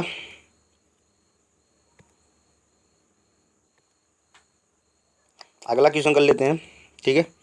यहाँ पे जो मैंने बता रखा है भाई, ये क्रॉस मल्टीप्लिकेशन मेथड ना, इसको कब ये काम आता है, जब 2 क्वाड्रेटिक इक्वेशन को सॉल्व करना हो मुझे, सॉरी 2 लीनियर इक्वेशन को सॉल्व करना हो। ये क्रॉस मल्टीप्लिकेशन वाला नहीं रहेगा, ठीक है। ये मैं लिख दिया हूँ जल्दी में। क्रॉस मल्टीप्लिकेशन और परफेक्ट स्क्वायर मेथड तो काम करेगा यहाँ पे, ठीक है। तो परफेक्ट स्क्वायर वाला काम करेगा, ये क्रॉस मल्टीप्लिकेशन वाला जो होता है, दो लीनियर इक्वेशन होती है, जब उसको सॉल्व करना होता है तब के लिए, ठीक है। तो पहला मेथड तो हो गया फैक्टराइजेशन मेथड, फैक्टर करके अपन क्या कर सकते हैं, उसके रूट्स निकाल सकते हैं। दूसरा मेथड कौन है, दूसरा मेथड है परफेक्ट स्क्वायर मेथड वाला, ठीक है। तो परफेक्ट स्क्वायर जो मेथड है ना, ये भाई देखो किसी काम का उतना ज़्यादा है नहीं, तो कोई मतलब इसका है नहीं, ठीक है ना। अगला जो आता है अपना वो बीटा थ्योरम, ये इंपॉर्टेंट है, ठीक है, इसी पे सारा कुछ काम होगा अपना, ठीक है। बीटा थ्योरम क्या कहता है भाई, ये थ्योरम क्या होता है, ये थ्योरम ये है कि कोई भी जनरल क्वाड्रेटिक इक्वेशन अगर लिखी हुई है ax² plus bx plus c is equal to 0, ये कोई क्वाड्रेटिक इक्वेशन लिखी हुई है, ठीक है। अब ये क्वाड्रेटिक इक्वेशन लिखी हुई है, इसका क्या करना है, इसका मुझे रूट पता करना है, अल्फ़ा और बीटा पता करना है। तो इसका बीटा थ्योरम का फार्मूला सब लोग पता होगा, x इक्वल टू क्या होता है, -b plus minus under root b² minus 4ac upon में कितना 2a, ये बीटा थ्योरम होता है, ठीक है। प्रूव इसका क्या होता है, तो इसके लिए थोड़ा टाइम लगेगा भाई, तो प्रूव लेके करोगे भी क्या, हमारा क्वेश्चन केवल सॉल्व होना चाहिए, ठीक है ना। तो यहाँ से इसका मतलब अल्फ़ा इक्वल टू कितना आ जाएगा, अगर मैं अल्फ़ा को लिखूँ -b, एक बार प्लस वाला लूँगा, -b plus under root b² minus 4ac upon में 2a, और बीटा की वैल्यू कितनी निकल के आ जाएगी, -b minus under root b² minus 4ac upon में कितना 2a। तो एक वैल्यू अल्फ़ा, एक वैल्यू बीटा, एक बार माइनस कर लेंगे, एक बार क्या लेंगे, प्लस कर लेंगे। अभी जो पिछला क्वेश्चन किया है ना हम लोगों ने फैक्टराइजेशन मेथड से, तो इसमें a b c की वैल्यू रखोगे ना तो ऑटोमेटिक x की वैल्यू एक 2 आ जाएगी, x की वैल्यू एक -2/5 आ जाएगी, ठीक है। अब बात कर लेते हैं यहाँ पे कि बात कर लेते हैं कि जो b² माइनस 4ac है, तो ये बता दो मुझे, अभी तुम बीटा थ्योरम से ये देखे कि x equal to -b plus minus under root b² minus 4ac upon में 2a, यहाँ से x की वैल्यू निकल के आएगी, और x की दो वैल्यू निकल के आएगी, एक बार जब प्लस का साइन लेंगे, एक बार जब माइनस का साइन लेंगे। तो मुझे ये बता दो भाई कि x की वैल्यू कैसी होगी, ये किस पे डिपेंड करेगा, तो ये अंडर रूट वाले पे डिपेंड करेगा। तो जो b² माइनस 4ac है ना, यहाँ पे जो b² माइनस 4ac है, b² माइनस 4ac, इसी को हम लोग क्या बोलते हैं, इसी को बोलते हैं डिस्क्रिमिनेंट, इसी को क्या बोलते हैं, इसको बोलते हैं डिस्क्रिमिनेंट, इसको क्या बोलते हैं, डिस्क्रिमिनेंट। दैट इज़ ये डी डिसाइड करेगा कि जो रूट्स का नेचर होगा ना वो कैसा होगा, इमेजिनरी होगा, रियल होगा, कैसा होगा कैसा नहीं होगा, ये कौन डिसाइड करेगा, ये डी डिसाइड करेगा, ठीक है। तो कर लेते हैं अलग अलग बातें, ठीक है। अब ये बता दो, अगर डी मेरा, जो पहला केस मैं ले रहा हूँ कि डी अगर मेरा 0 से बड़ा हुआ, डी मेरा जो है 0 से बड़ा हुआ, तो डी 0 से बड़ा हुआ, दैट इज़ ये वाला पार्ट जो है b² माइनस 4ac, ये 0 से बड़ा हुआ। अगर ये 0 से बड़ा हुआ तो बताओ रूट्स कैसे होंगे, तो भाई रूट्स जो होंगे मेरे वो कैसे होंगे, मेरे रूट्स कैसे होंगे, मेरे रूट्स जो होंगे वो क्या होंगे, रियल होंगे, क्या होंगे, रियल होंगे, ठीक है। और यहाँ पे देखो दो केस बनते हैं, जैसे ना पता तो रूट जो होंगे कैसे होंगे, रियल होंगे and distinct, real and distinct. अब रियल एंड डिस्टिंक्ट का मतलब क्या हुआ, दैट इज़ कि रियल देखो हो भी सकता है, रियल होगा तो पेयर में होगा, ठीक है। और अगर डिस्टिंक्ट परफेक्ट स्क्वायर हुआ तब तो वहाँ से तो अलग चीज़ आएगी। तो अब डिस्क्रिमिनेंट अगर मेरा 0 से बड़ा हुआ तो अभी बात कर लेते हैं, इसको अभी रहने दो, पहले 0 से हम इक्वल करते हैं, ठीक है ना। पहला केस यहाँ से लेते हैं, ठीक है। पहला केस लेते हैं कि डी मेरा जब <0 हुआ, यहाँ से करते हैं अभी उसको, क्योंकि उसमें दो बनेंगे तो अलग अलग मैं बता देता हूँ उसको। अब डी अगर 0 हुआ, तो डी अगर हुआ, सीधी से पता चल रहा है कि भाई b² माइनस 4ac ये क्या होगा, 0 से छोटा, 0 से छोटा का मतलब निगेटिव वैल्यू होगा। और पता है कि अंडर रूट के अंदर निगेटिव वैल्यू जब रहेगा तो कैसा बनता है, इमेजिनरी बनता है। तो इसका मतलब रूट्स कैसे होंगे, रूट्स मेरे कैसे होंगे, इमेजिनरी होंगे। तो इमेजिनरी रूट्स जो होंगे कैसे होंगे, इमेजिनरी होंगे। इमेजिनरी का मतलब कि भाई अब कॉम्प्लेक्स नंबर तुम लोगों ने अगर नहीं पढ़ा होगा तो भाई मेरा पहला लेक्चर है मैथ्स का, उसमें जाके देख लेना, उसमें कॉम्प्लेक्स नंबर के बारे में मैं बता रखा हूँ, ठीक है ना। तो इमेजिनरी का मतलब अब सबको पता है कि अंडर रूट के अंदर निगेटिव नहीं हो सकता है, तो नहीं हो सकता है तो वहाँ पे हम लोग नंबर पे उसको ड्रॉ नहीं कर सकते हैं। तो उसके लिए हम कौन सा नंबर यूज़ करते हैं, उसके लिए हम यूज़ करते हैं कॉम्प्लेक्स नंबर का। कॉम्प्लेक्स नंबर क्या होता है, जो कि इमेजिनरी नंबर को क्या करता है, रिप्रेजेंट करता है, ठीक है ना। तो डी लेस देन अगर जीरो हुआ तो इमेजिनरी रूट्स होगा। अब रूट्स जो होंगे दो पेयर में होंगे भाई। अब ये बता दो, इसको मैं अगर लिखना चाहूँ तो मैं यहाँ से अगर इसको लिखना चाहूँ तो मैं तो यही सिंपल ये लिख दूँगा कि एक रूट में अल्फ़ा अगर लिखूँगा तो मैं तो -b/2 ये तो लिखूँगा ही लिखूँगा, और फिर क्या लिखूँगा, प्लस लिखूँगा, ये प्लस लेके चल रहा हूँ। अब b² - 4ac अगर जीरो से छोटा हुआ तो कुछ रूट के अंदर कुछ माइनस आएगा, ठीक है। रूट के अंदर क्या आएगा, -1 मान लो कुछ आएगा, और हो सकता है कि कुछ रूट से बाहर हो गया हो, मान लो कुछ कोई टर्म है वो रूट से बाहर हो गया, ए लिख रहा हूँ मैं इसको क्या लिख रहा हूँ, a-√1 और अपान में कितना 2a, दोनों का डिवाइड करके लिख रहा हूँ। तो ये बता दो मुझे, अगर मैं इसको कंपेयर करूँ तो यहाँ से -b/2 है, इसको मैं मान लेता हूँ कुछ, ठीक है। यहाँ से मैं कुछ मान लेता हूँ, दैट इज़ मान लेता हूँ इसको मैं कैपिटल ए। तो अल्फ़ा इजकल टू कितना, एक रूट मेरा क्या निकल के आया, a प्लस स्मॉल ए, ए नहीं इसको कुछ और मान लेता हूँ मैं, ताकि ये नीचे ने ए कट जाएगा ना तो सोचो कि भाई कहाँ से आ गया ये। तो इसको मैं मान लेता हूँ क्या, मान लो रूट से जो बाहर निकल के आ रहा है तो उसको मैं मान लेता हूँ यम मान लेता हूँ, ठीक है, यम मान लेता हूँ। तो अब √-1 को हम लोग लिखते हैं आई से, इसी को कॉम्प्लेक्स नंबर बोलते हैं। कॉम्प्लेक्स नंबर में आई मतलब क्या होता है, इसको बोलते हैं आयोटा, इसको क्या बोलते हैं, आयोटा। और आयोटा की वैल्यू, आई की वैल्यू, उसको आई की वैल्यू कितनी होती है, -1।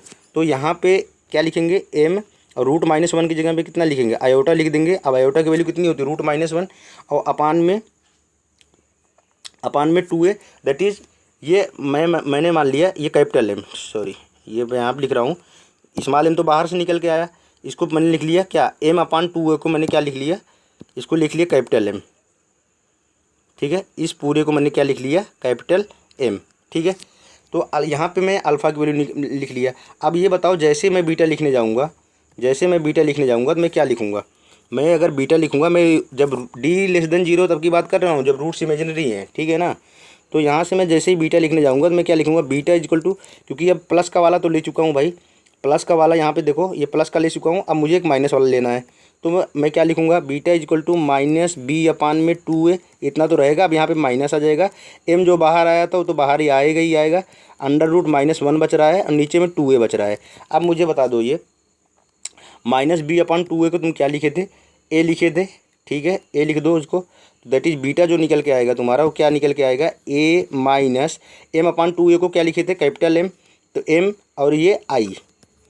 तो यहाँ पे बीटा की वैल्यू कितनी निकल के आई, a-mi, बार बार बोल रहा हूँ, आई ये नॉर्मल मत समझना, आई की क्या है, एक कॉम्प्लेक्स नंबर को रिप्रेजेंट करता है, इसको आयोटा बोलते हैं, और इसकी वैल्यू कितनी होती है, अंडर रूट -1।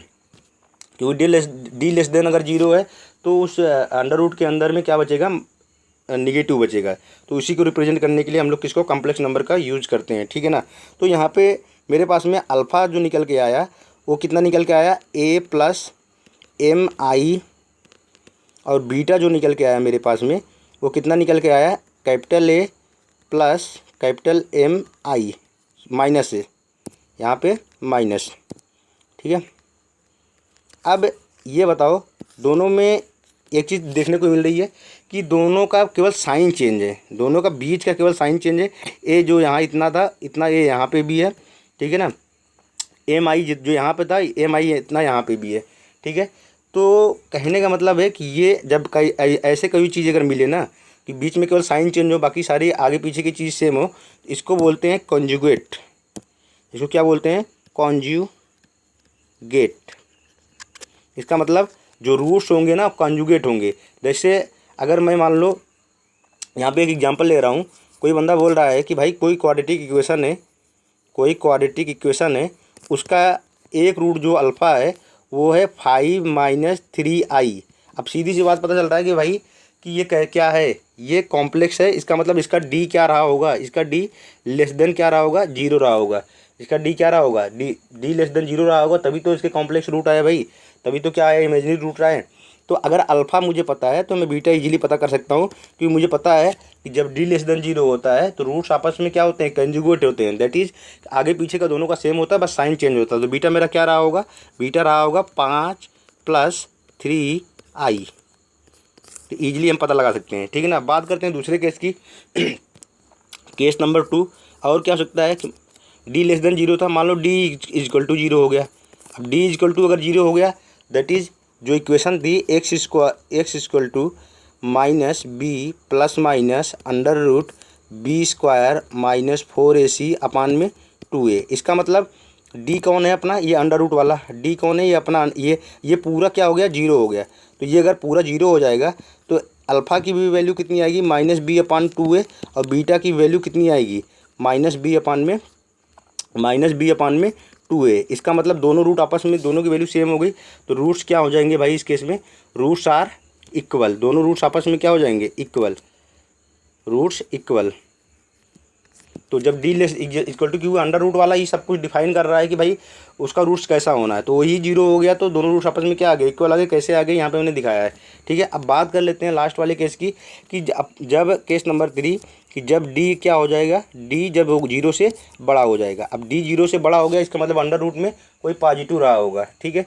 अब उसमें दो केस बनते हैं, दो केस क्या बनते हैं, एक तो क्या कि जब जब डी क्या बनाएगा, डी परफेक्ट स्क्वायर हो, जो डिस्क्रिमिनेंट क्या हो, परफेक्ट स्क्वायर हो।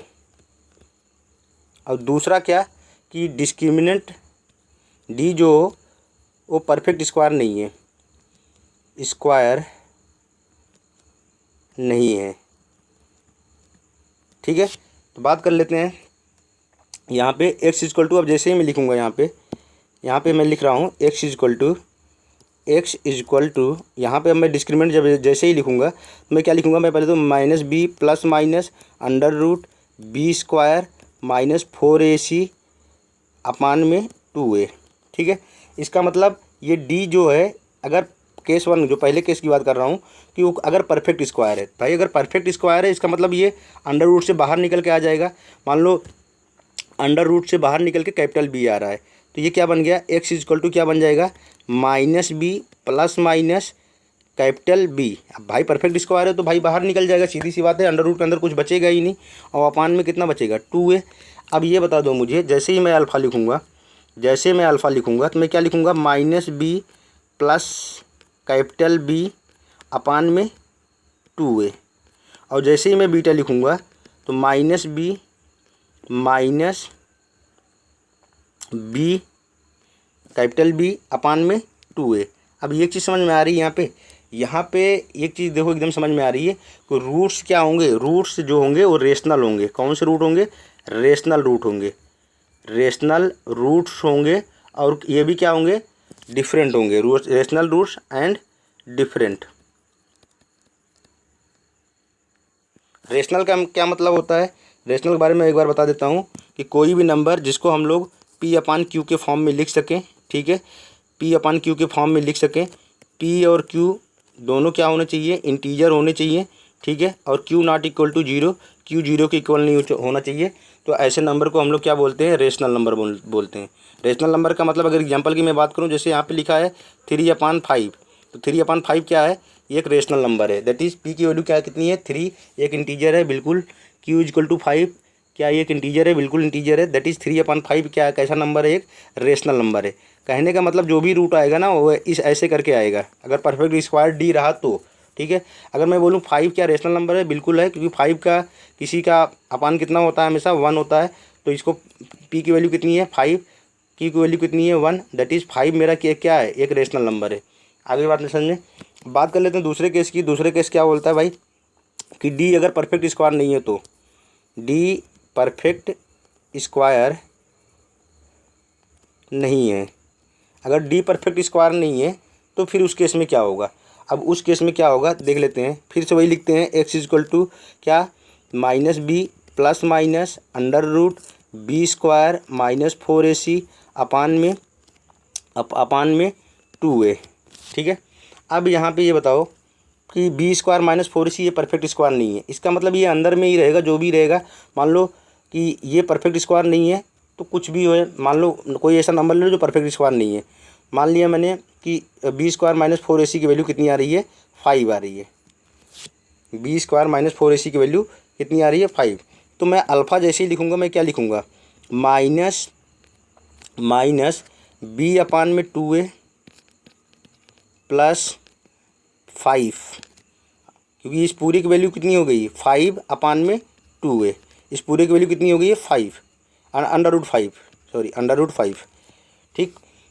अब जैसे ही मैं बीटा लिखूँगा तो मैं बीटा क्या लिखूँगा, माइनस बी अपान में 2a, फिर माइनस वाला लेना है इस बार, और कितना लेना है, अंडर रूट 5 अपान में 2a।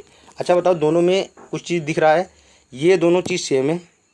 जैसे कॉम्प्लेक्स नंबर में बना था, इसका ये सामने का सेम है, ये भी सेम है, ये पीछे का भी सेम है, और केवल अंतर क्या आया हुआ है, बीच के साइन का। इसका मतलब जब डी परफेक्ट स्क्वायर नहीं है, कॉम्प्लेक्स वाले में बता दिया, जब डी अगर परफेक्ट स्क्वायर नहीं है, मतलब किस वाले केस में, डी ग्रेटर देन अगर 0 है और डी क्या नहीं है, परफेक्ट स्क्वायर नहीं है, परफेक्ट स्क्वायर नहीं है, इस केस में भी रूट्स कैसे होंगे, कंजुगेट होंगे। दैट इज अगर एक root p plus under root q है तो दूसरा रूट कितना होगा, p minus under root q. That is उसके आगे और पीछे का दोनों का सेम होगा। ठीक है। चेंज क्या होगा, साइन का चेंज होगा। और जब साइन का केवल चेंज होता है, इस केस में हम उसको क्या बोलते हैं कि दोनों कैसे हैं आपस में, कंजुगेट। आपस में कैसे हैं, कंजुगेट। जैसे एक क्वेश्चन की मैं बात करता हूँ, दिया हुआ है कि कोई क्वाड्रेटिक इक्वेशन है, चाहिए ना, 5x square minus 3x minus 3x और प्लस 2 इजक्वल टू 0। ठीक है।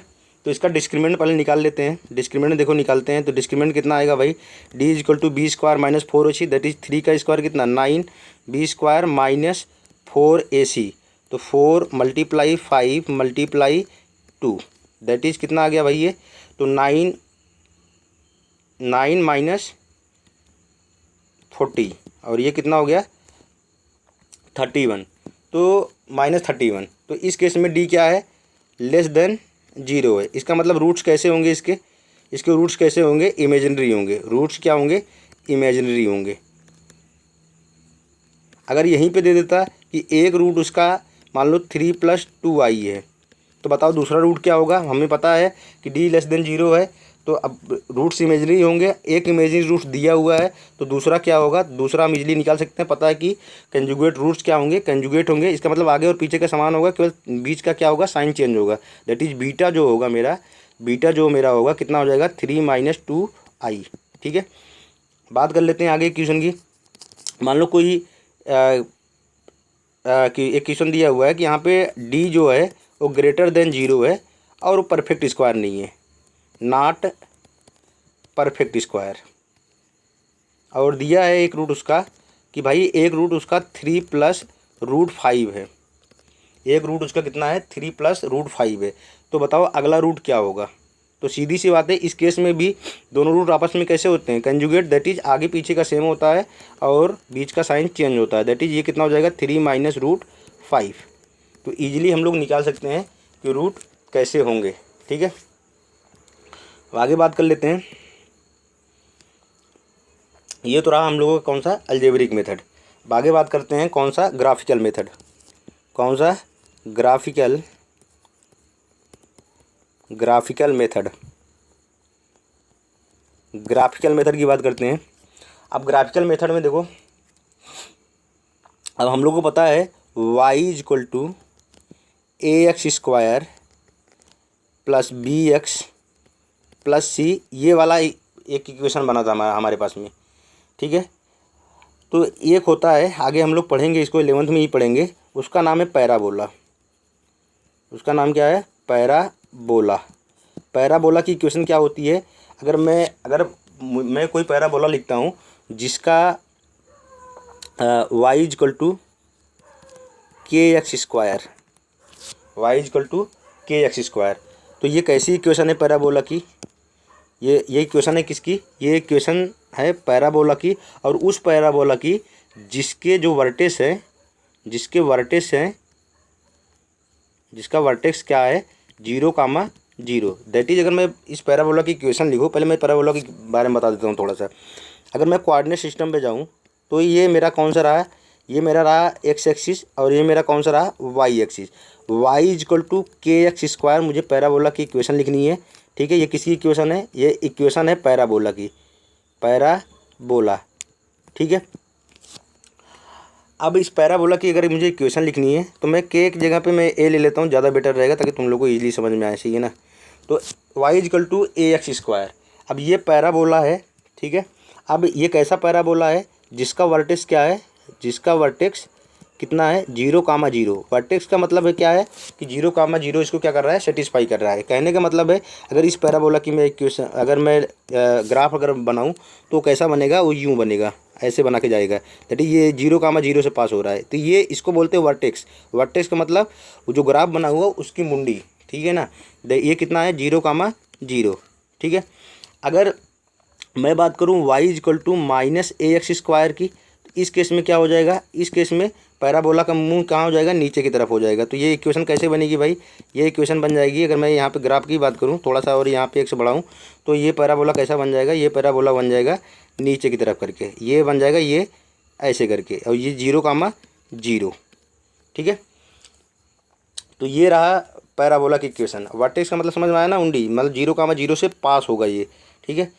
तो ये नॉर्मल पैराबोला समझ में आ गया। पैराबोला का एक पूरा टॉपिक है जिसको हम इजीली पढ़ेंगे, मैथ में पढ़ेंगे, ठीक है ना। अभी ये फिजिक्स में चल रहा है तो फिजिक्स में थोड़ा बहुत मैंने बता दिया क्या होता है पैराबोला, पैराबोला की इक्वेशन क्या होती है। अब आ जाते हैं अपने क्वाड्रेटिक वाले में, ग्राफिकल मेथड में। अब ये बताओ, जो क्वाड्रेटिक का इक्वेशन होता है y is equal to A x square plus B x plus c, क्या ये पैराबोला की इक्वेशन जैसा नहीं दिख रहा है, बिल्कुल दिख रहा है। अगर कंपेयर हम लोग करें तो y इजक्वल टू क्या लिखे थे ए एक्स स्क्वायर, देखो यहाँ पे हाईएस्ट पावर पैराबोला की कितनी, एक्स की पावर कितनी आ रही 2, यहाँ पे भी हाईएस्ट पावर 2 है, लेकिन उसके जैसा मुझे इसको बनाना पड़ेगा। उसको बनाने के लिए मैं क्या करूँगा, y इजक्वल टू ए यहाँ पे कॉमन लेता हूँ, ठीक है। मैंने कॉमन ले लिया भाई, तो मेरे पास में यहाँ क्या बचा, मेरे पास में यहाँ पे बचेगा x square plus B x plus c, ठीक है। अब इसको मैं क्या करता हूँ, इसको थोड़ा सिंपलीफाई करूँगा, ज़्यादा बड़ा हो जाएगा भाई वीडियो, ठीक है ना। मैं इसमें सिंपली लिख देता हूँ, ये एक परफेक्ट स्क्वायर बन जाएगा, ठीक है ना। अब जब इसको लिखोगा ना तो वो समथिंग ऐसा बनेगा, वो ए एक्स प्लस बी अपान में 2a का होल स्क्वायर माइनस, यहाँ पे तुम लोग इसको करके देख लेना, यहाँ पे बचेगा B square minus 4ac upon में 4a स्क्वायर, ये बनेगा। और इसको हम लोग जब लिखेंगे तो y इजक्वल टू क्या बन जाता है, ये ए एक्स प्लस बी अपान में 2a का होल स्क्वायर माइनस यहाँ पे क्या बन जाएगा d अपान में 4a स्क्वायर, ठीक है। तो अब हम कंपेयर कर सकते हैं। अब ये बताओ y से y कंपेयर किए, ठीक है, a यहाँ पे है, a यहाँ पे है। अब बताओ एक्स स्क्वायर का, जहाँ पे एक्स स्क्वायर है यहाँ पे 0,0 था, इसका मतलब यहाँ पे उसका वर्टेक्स क्या रहा होगा, तो ये वाला पूरा टर्म क्या हो जाएगा, 0 के इक्वल में कर दूंगा। और यहाँ पे माइनस डी अपान 4a स्क्वायर है, तो यहाँ पे कितना हो जाएगा माइनस डी अपान में 4a, ठीक है ना। तो इसका मतलब ये हुआ कि यहाँ से जो वर्टेक्स आएगा क्वाड्रेटिक का, क्वाड्रेटिक भी एक क्या है पैराबोला है, क्वाड्रेटिक भी एक क्या है, एक क्वाड्रेटिक इक्वेशन जो है वो क्या है पैराबोला है, ठीक है। जिसका वर्टेक्स कितना है, जिसका वर्टेक्स कितना है, जिसका वर्टेक्स है माइनस बी अपान में 2a और ये माइनस डी अपान में 4a। कहने का मतलब है अगर मैं ऐसे बात करूं तो अगर मैं क्वाड्रेटिक की एक इक्वेशन लिखता हूं तो ये कुछ ऐसे बनेगा। ग्राफ अगर मैं बनाता हूं तो ऐसे बनेगा, ठीक है। तो जो पहले लिखा जाता है वो किसकी वैल्यू होती है एक्स की, और जो बाद में लिखा जाता है उसकी किसकी वैल्यू होती है वाई की। तो ये क्या होता है कि x is equal to minus b upon 2 में वाई क्या हो जाएगा मैक्सिमम, और वर्टेक्स क्या होगा मैक्सिमम वैल्यू देगा, ठीक है ना। तो इसका मतलब एक्स इजक्वल टू इस वैल्यू पे, क्योंकि अभी ये पढ़ के आए हैं ना कि एक्स की वैल्यू जब डालेंगे तो वाई की वैल्यू निकल के आएगी। तो इसका मतलब इतने एक्स पे, इतने मैक्सिमम एक्स पे वाई की मैक्सिमम वैल्यू इतनी होगी। आई बात समझ में। तो बात करते हैं, अगर मैं बात कर लेता हूँ कि एक्स की वैल्यू कहाँ पे जाएगी, ये तो एक्चुअल में ये यहाँ पे अगर मैं इसे ड्रॉ करता हूँ तो ये कितना हो जाएगा, ये हो जाएगा यहाँ पे ये पॉइंट जो है एक्स एक्सिस और ये वाई एक्सिस। अगर मैं बात करता हूँ तो ये कितना हो जाएगा -b/2a, और एक्स इतने एक्स पे वाई कितना लेगा, ये वाला तो वैल्यू लेगा भाई जहाँ कट कर रहा है, तो ये कितना हो जाएगा -d/4a। इसीलिए इस वर्टेक्स का अगर हम वो लिखते हैं, कोऑर्डिनेट लिखते हैं, तो ये इसका कोऑर्डिनेट क्या होगा, -b/2a, -d/4a। ठीक है, तो ये क्या है, ये वर्टेक्स ऑफ क्वाड्रेटिक है। ठीक है ना। आगे हम बात करते हैं कि अब ये क्वाड्रेटिक का मुंह नीचे कब होगा, तो यहाँ से अब जल्दी जल्दी से देख लेते हैं। ठीक है, अब y is equal to b A x square, y is equal to A x square plus B x plus c है। अब इसका ग्राफ ऊपर कब होगा कब नीचे होगा, इसके बारे में बात करते हैं। इसका मतलब अब हम लोग को पता चल गया कि ये अपनी मैक्सिमम वैल्यू कब लेगा, जब हम लोग कैलकुलस में इसको भी एक बार करके देखेंगे, जब मैक्सिमम और मिनिमम पढ़ रहे होंगे तो वहाँ पे भी मैक्सिमम और मिनिमम वैल्यू इसकी निकाल के देखेंगे कि x इजकल टू इतने पे इसकी मैक्सिमम वैल्यू होती है। इसका मतलब क्या हुआ कि यहाँ से हम लोगों ने एक चीज़ देखा कि इसका वर्टेक्स जो होता है -b/2a होता है, और कितना होता है -d/4a। इसका मतलब x इजकल टू मैं जब -b/2a रखूँगा तो y की मैक्सिमम वैल्यू कितनी निकल के आएगी, -d/4a, जो कि इसका क्या होता है, वर्टेक्स होता है। ठीक है ना। इसको बोलते हैं मैक्सिमम वैल्यू ऑफ क्वाड्रेटिक। ठीक है ना। अब यहाँ से भी सीधा पता चल रहा है कि a की वैल्यू जब अगर 0 से बड़ी होगी तब क्या होगा, क्वाड्रेटिक का मुंह कहाँ होगा, ऊपर की तरफ होगा, और a की वैल्यू अगर <0 है तो क्वाड्रेटिक का मुंह कहाँ पे होगा, नीचे, डाउनवर्ड होगा। ठीक है ना। ये चीज़ समझ में आ रही है। अब बात कर लेते हैं, कुछ इंपॉर्टेंट ग्राफ हैं। ठीक है ना। जैसे हम रूट्स के बारे में पता किए थे तो वैसे जल्दी जल्दी से देख लेते हैं। तो करते हैं भाई, यहाँ से पहला ग्राफ लेता हूँ, पहली कंडीशन लेता हूँ क्या, कि इसी वाली इक्वेशन में, कौन सी इक्वेशन में, जो अपनी इक्वेशन है y is equal to A x square plus B x plus c is equal to कितना, 0। ठीक है, इसके दो रूट हैं अल्फ़ा और बीटा, तो हम लोगों ने देखा था करके इसको। ठीक है, अब मैं बात करता हूँ, जब a कितना होगा, 0 से बड़ा होगा, d क्या होगा, ग्रेटर देन 0 होगा। a greater than 0, d greater than 0। इसका मतलब क्या होगा, रूट्स कैसे होंगे, अगर अलजेब्रिक की तरह हम लोग करें तो इसका मतलब यहाँ से समझ में आ जाएगा कि f(x) जो होगा वो क्या हो जाएगा, ग्रेटर देन 0। f(x) मतलब y ग्रेटर देन क्या हो जाएगा, 0 हो जाएगा। ये दोनों पॉजिटिव हैं, तो इस केस में कैसा ग्राफ बनेगा, उस केस में ऐसा ग्राफ बनेगा, यूँ करके बनेगा। ठीक है, तो एक रूट यहाँ पे जहाँ x पे कट कर रहा है, ये x एक्सिस है, ये क्या है, y एक्सिस है, तो ये कौन सा रूट होगा, अल्फ़ा, और ये कौन सा रूट होगा, बीटा। तो अल्फ़ा और बीटा, क्योंकि x इजकल टू अल्फ़ा रखोगे, x इजकल टू बीटा रखोगे, तभी तो इसको सेटिस्फाई कर रहा है भाई।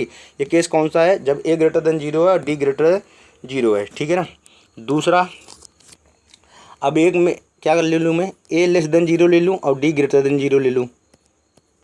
इस केस में क्या हो जाएगा, इस केस में f(x) क्या हो जाएगा, less than 0, that is y less than 0 हो जाएगा। और पैराबोला कैसा बन जाएगा, डाउनवर्ड, जो ऊपर बन रहा था वो कैसे बन जाएगा, नीचे की तरफ। ये क्या रहेगा, ये अल्फ़ा, और ये क्या, कौन सा रहेगा, ये बीटा।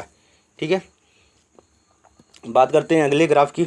अगर तीसरा केस बात करें कि a ग्रेटर देन 0 और d इजकल टू 0। अब d इजकल टू 0 हुआ, इसका मतलब d 0 पे है, तो कहने का मतलब जैसे ही मैं ग्राफ बनाऊंगा तो वो शिफ्ट होके ऊपर चला जाएगा, दैट इज y की वैल्यू 0 हो जानी चाहिए। तो ग्राफ ऐसा बनेगा। यहाँ पे देखो y कितना है, 0, x की वैल्यू कितनी है, अल्फ़ा, दैट इज यहाँ पे रूट्स कैसे होंगे, इक्वल होंगे, करके भी देखा था हमने। तो अल्फ़ा और बीटा दोनों आपस में क्या हो जाएंगे, यहाँ इस वाले केस में कहाँ कट कर रहा है भाई, नहीं कट कर रहा ना, तो अल्फ़ा और बीटा दोनों आपस में क्या हो गए, एक ही जगह पे कट करने, इक्वल हो गए। ये कब हो रहा है, जब a ग्रेटर देन 0 और d इजकल टू 0। और अगला क्या बन सकता है, इसी में देख लेते हैं, जब a लेस देन 0 हो जाए और d इजकल टू 0 हो जाए, तो बिल्कुल यही वाला केस आएगा, बस मुँह क्या हो जाएगा, उल्टा हो जाएगा। दैट इज ये कैसा बनेगा, ये ग्राफ बनेगा कुछ यूँ, यहाँ पे बनेगा, यहाँ पे भी अल्फ़ा इजकल टू कितना हो जाएगा, बीटा, और ये मुँह ऐसा हो जाएगा। ठीक है, ये कब है, जब डिस्क्रिमिनेंट 0 है, और होता भी था जब अलजेब्रिक वाले में हम लोग कर रहे थे इसको। ठीक है, बात करते हैं पाँचवें नंबर की, कि इस केस में a ग्रेटर देन 0 है और d लेस देन 0 है, d लेस देन 0 है। f(x) क्या हो जाएगा भाई, f(x) ग्रेटर देन 0 हो जाएगा। और पता है कि इस केस में इमेजिनरी रूट आएगा, इमेजिनरी का रूट का मतलब कहीं कट नहीं करेगा, तो यूँ उड़ के चला जाएगा। ठीक है, अब बात कर लेते हैं छठे नंबर की, कि a less than 0 A less than zero and D less than zero. तो इस केस में एफ एक्स क्या हो जाएगा, लेस देन जीरो, ठीक है। और कैसा हो जाएगा भाई, ग्राफ कैसा बनेगा, ग्राफ मतलब इमेजरी कहीं कट नहीं करेगा भाई, अगर कट करेगा तो रियल रूट ना होंगे, तो नहीं कट करेगा, इसका मतलब ए लेस देन जीरो है तो मुंडी नीचे होगी, और कहीं कट नहीं करेगा तो ग्राफ ऐसा बनेगा। तो आई थिंक क्वाड्रेटिक का सारा कुछ समझ में आ गया होगा, ठीक है ना। तो क्लास करते हैं यहाँ पे एंड भाई, ठीक है। तो पूरी क्वाड्रेटिक जितना था सारा कुछ था मैंने इसमें बता दिया है, ठीक है। नेक्स्ट क्लास में जो अपना भी मैथ का बेसिक मैथ का पोर्शन होगा उसको लेके चलेंगे। इसके क्वेश्चन टेलीग्राम लिंक पे मिल जाएंगे, ठीक है। उसको इजीली वहाँ पे डाउनलोड कर लेना, वहाँ से क्वेश्चन वगैरह कर लेना। बाकी अभी देखो फिजिक्स स्टार्ट नहीं हुआ, अभी बेसिक मैथ हम लोग सीख रहे हैं जितना फिजिक्स में यूज होना है, ठीक है। तो बाकी मिलते हैं नेक्स्ट क्लास में एंड करते हैं क्लास को एंड यहाँ पे। और तब तक के लिए bye bye, take care and हो सके तो चैनल को लाइक करना भाई, सब्सक्राइब करना एंड शेयर करना। Okay, thank you so much for watching.